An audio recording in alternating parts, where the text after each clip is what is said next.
Mesdames et messieurs, bonsoir et merci de votre fidélité à votre télévision régionale Prestige TV, le journal. Au sommaire de cette édition, mouvement d'humeur au lycée technique Monseigneur François-Xavier Ndione de Thiès.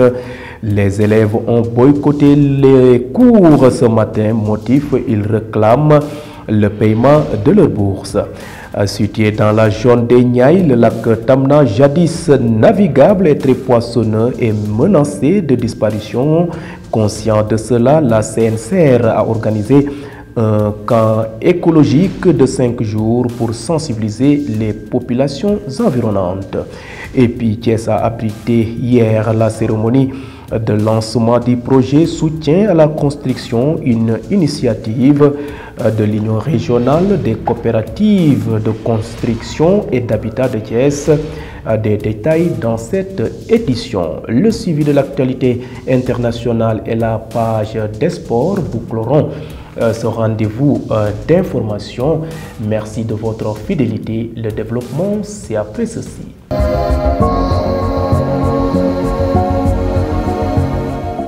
Mesdames et messieurs, bonsoir et merci de nous rester fidèles. À présent, démarrons par la situation épidémiologique du jour. Le Sénégal a enregistré 4 nouvelles infections liées à la pandémie du coronavirus, a annoncé ce jeudi 24 mars le ministère de la Santé et de l'Action sociale dans son bulletin.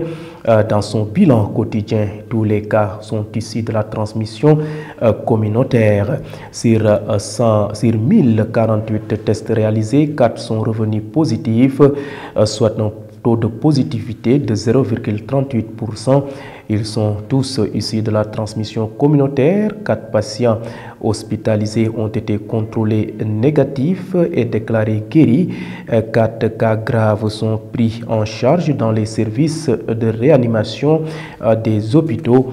Aucun décès n'a été enregistré ce mercredi 23 mars. L'état de santé des autres patients hospitalisés est jugé stable. Je vous le disais en titre, les étudiants en génie civil du lycée d'enseignement technique professionnel Monseigneur François-Xavier Ndione sont en grève. Ils dénoncent les retards de leur bourse d'études, la rétention du matériel pédagogique, la mauvaise qualité de l'enseignement. Écoutons Wagan Senghor, le porte-parole des étudiants du lycée Monseigneur François-Xavier Ndione de Thiès. Il est interrogé par Aïssatou Sow et Doudou Dieye. Je vais commencer par la revendication qui nous a amenés ici. Nous sommes à la 6e mois. On n'a pas encore perçu nos bourses. L'étudiant mérite d'être soutenu. L'étudiant a besoin des recettes. Nous sommes au XXIe siècle. L'enseignement, c'est dans l'Internet. Ce n'est plus les professeurs. Les professeurs n'ont plus notre temps. On pied dans le business. Tous les professeurs ont une stratégie. Vous devez savoir ça. Et pour aller à l'Internet, vous avez besoin de connexion. Pour avoir de la connexion, vous avez besoin de l'argent. Allez à cette aide pour pouvoir vous connecter à l'Internet. L'étudiant ne peut pas dépourvu d'une bourse. C'est impossible. C'est impossible. Deuxième cas, on ne peut pas concevoir que nous sommes en approche par compétence APC. Tu dis à ton parent, je vais aller en APC, il faut dire, hop, mon fils. Lorsqu'il se dira, il va être un ingénieur très calé. Mais ce n'est pas vrai ici. On nous dit souvent que le lycée technique, c'est le lycée d'excellence parce qu'il a tous les équipements. Mais ça sert à quoi les équipements? Ça ne sert absolument à rien. Je vous le dis, vous pouvez avoir le bateau le plus rapide au monde. Mais si vous n'avez pas le pilote le plus rapide, votre bateau ne sert à vous rien. Il va rouler dans le rôle de la mer. Il ne va pas aller nulle part. En tant qu'étudiant, nous menons ce combat aujourd'hui. Et la masse que j'ai vue aujourd'hui, je veux qu'on le voit aussi demain. Qu'on soit ici, présent, pour qu'on puisse soutenir nos besoins. C'est ça, en tant que tel, notre ressemblance ici aujourd'hui devant la presse de Thiès. Parler, on a beaucoup écrit, on a rencontré plusieurs fois. À chaque fois, il nous dit la même chose. Parce que vous devez comprendre une chose. Le chef, lorsqu'il reçoit ses subordonnés, lorsque tu entres dans son bureau, tu vas apporter ton idée. Mais lorsque tu sors, il va ancrer son idée dans ta tête. Tu sors. C'est la philosophie qu'il utilise pour nous calmer. Ce n'est pas normal. À chaque fois qu'on va là-bas, il va essayer de nous calmer. On va régler vos problèmes, ceci ou cela. Tu demandes les professeurs, ils vous disent que les matériels sont disponibles. Mais quel est le problème? Oui. Le matériel est là, le personnel est là. Mais c'est quoi le problème? On doit apprendre. Nous avons quitté nos parents pour venir ici pour apprendre.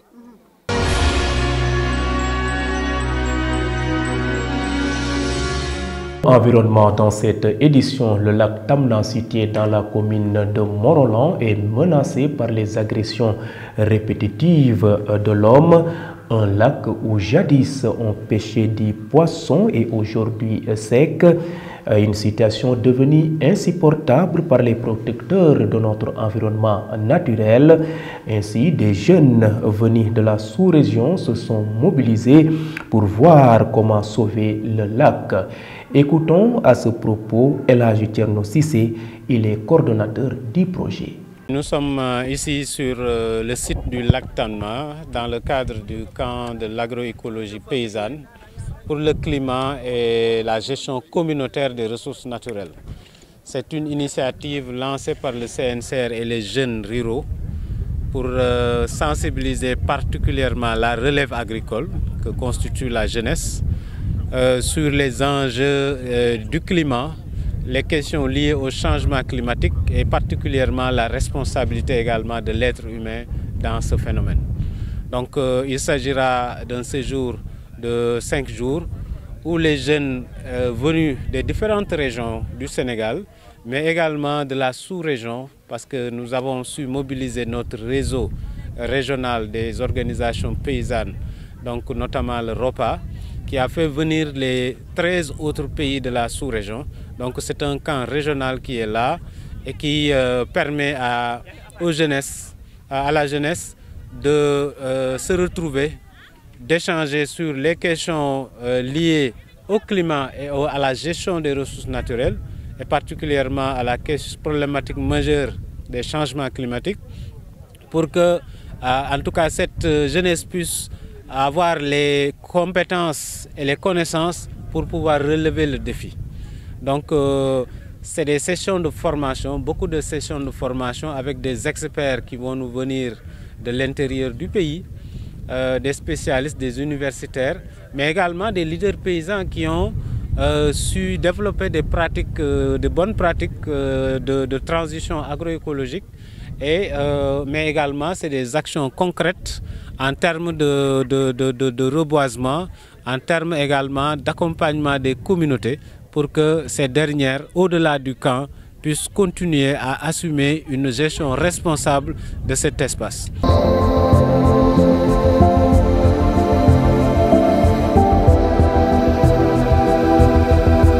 Société dans cette édition, l'Union régionale des coopératives de construction et d'habitat de Thiès vient de lancer un projet de soutien à la construction. L'objectif est de permettre à ses membres de réaliser leur construction. Mam Diara Boussotiam, la directrice des coopératives que je vous propose d'écouter, il est au micro de Chefal. Aujourd'hui, on s'est réunis pour lancer un de nos programmes après soutien à la construction, qui est un projet de construction d'habitat social qui permet à nos membres qui sont des bénéficiaires, donc les membres, les coopérateurs de base, à réaliser leur construction. La cible de ce projet, ce sont des hommes, des femmes et des jeunes qui le plus souvent n'ont pas accès au crédit bancaire parce que n'ayant pas les garanties nécessaires, ou bien juste parce qu'ils n'ont pas des revenus assez stables pour être éligibles au niveau des institutions financières. C'est pour cela que l'Union régionale, en collaboration avec son partenaire de toujours, la Socodevi, ont initié ce projet pour permettre aux coopérateurs d'accéder à un logement. Et aujourd'hui, c'était la journée de la pose de la première pierre permettant la réalisation de ce rêve auprès de l'Union régionale, mais surtout auprès de ses coopérateurs. Ils sont nombreux, les jeunes et les femmes qui vendent les poulets de chair déplumés au niveau du marché central de Thiès, plus exactement à côté du passage à niveau du rond-point Diakhao. Mais qu'en est-il de l'hygiène et de la qualité de ces poulets? Je vous propose d'écouter Madjeng Sow. Il est vendeur de poulets au marché central. Propos recueillis par Mambiram Sissegei et Chefal. sur place. Nous vendons des poulets sur place. Qu'on met dans les chassés. Si tu les achètes, c'est du risque. Je crois bien que c'est du risque. Parce qu'il faut acheter des poulets tués sur place. Et ça, c'est possible. Il faut prendre des poulets déjà morts. Et quelles sont les conséquences? Les conséquences, ça te peut apporter...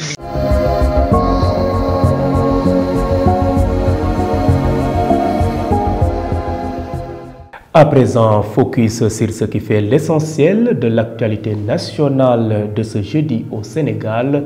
C'est avec Adja Aramsek.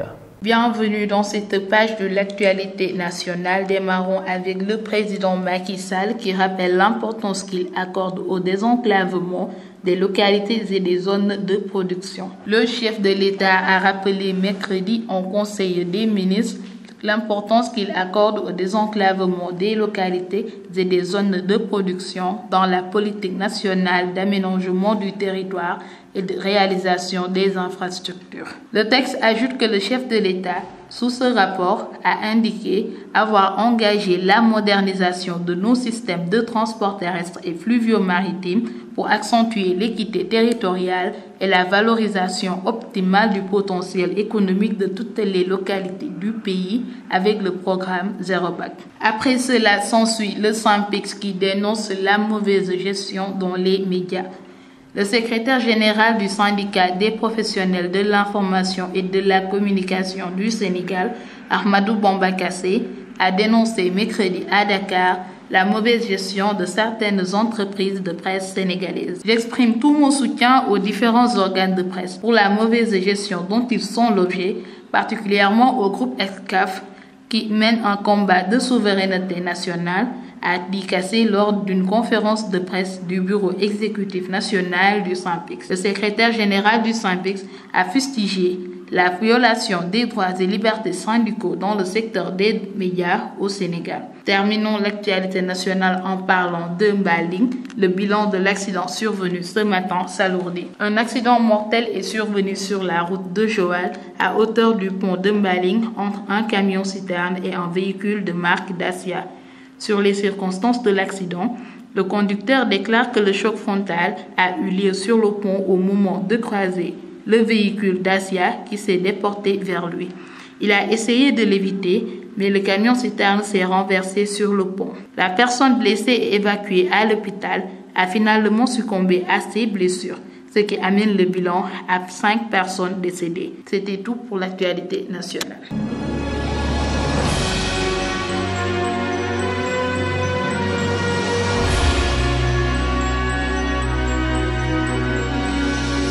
Et sur l'international décès de l'ancienne secrétaire d'État américaine sous Bill Clinton, il s'agit de Madeleine Albright, nous dit Fatou Kinesei. Démarrons l'actualité internationale au Mali.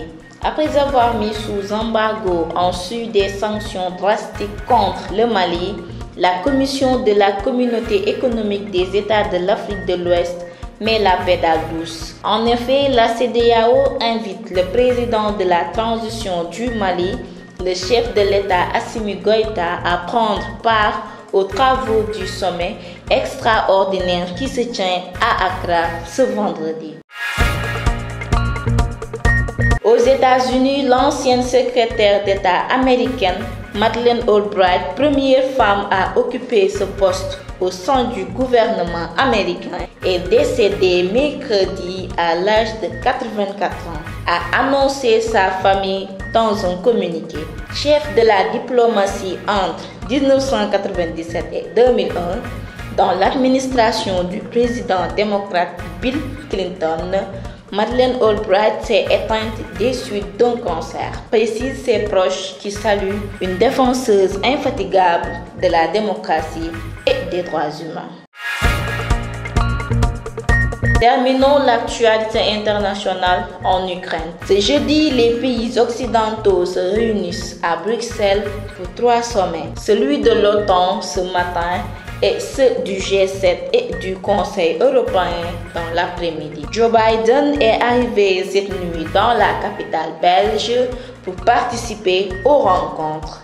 Il se rendra ensuite en Pologne. C'était tout pour l'actualité internationale de ce jeudi.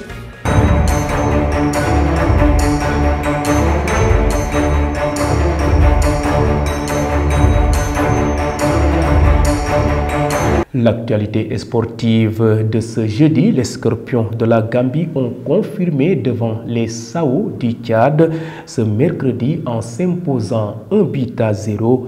Fatou Falgueï. Démarrons les actualités sportives avec Ligue 1, pas de but entre GFS et AS Pikine. Guédiawaye Football Club et AS Pikine se neutralisent sur un score nul et vierge. 0 but sur les deux côtés ce mercredi au stade Amadou Barry de Guédiawaye. C'était à l'occasion de la 4e journée de la Ligue sénégalaise. Même si les Pikinois ont dominé le match, ils n'ont pas pu créer des occasions phares pour inquiéter les Crabes. Ensuite, éliminatoire CAN 2023, la Gambie s'impose face au Tchad. Les éliminatoires de la prochaine Coupe d'Afrique des Nations ont donné leur coup d'envoi ce mercredi. Parmi elles, Tchad-Gambie. Après une très bonne CAN au Cameroun, les hommes de Tom Saint-Fier n'ont pas manqué le retrouvailles. Dans une rencontre jouée ce mercredi après-midi au stade Amadou Ahidjo de Yaoundé, les Scorpions n'ont pas tombé dans le piège des Sao et l'ont emporté 1-0. Terminons avec la participation du Duc à la balle. Le président de la Fédération de football a tiré le bilan de la participation du Duc à la 2e édition de la Basketball Africa League. Maître Babacar Ndiaye estime qu'il faut revoir le modèle des clubs sénégalais, jeter les bases du professionnalisme afin de concurrencer les grands clubs comme US Monastir, Zamalek, entre autres. C'était tout pour les actualités sportives. Merci donc à vous Fatou Falgueï pour cette note sportive. Ainsi s'achève ce rendez-vous d'actualité. C'était le journal de ce jeudi 24 mars 2022 sur votre télévision régionale Prestige. Vous étiez trop nombreux à nous suivre à l'étranger grâce au réseau IPTV. D'autres optent pour nos différentes plateformes, à savoir le site d'information www.prestigetv.com, la page YouTube de Prestige et la page Facebook Live. En tout cas, votre fidélité fait notre fierté. Merci et bonne fin de soirée.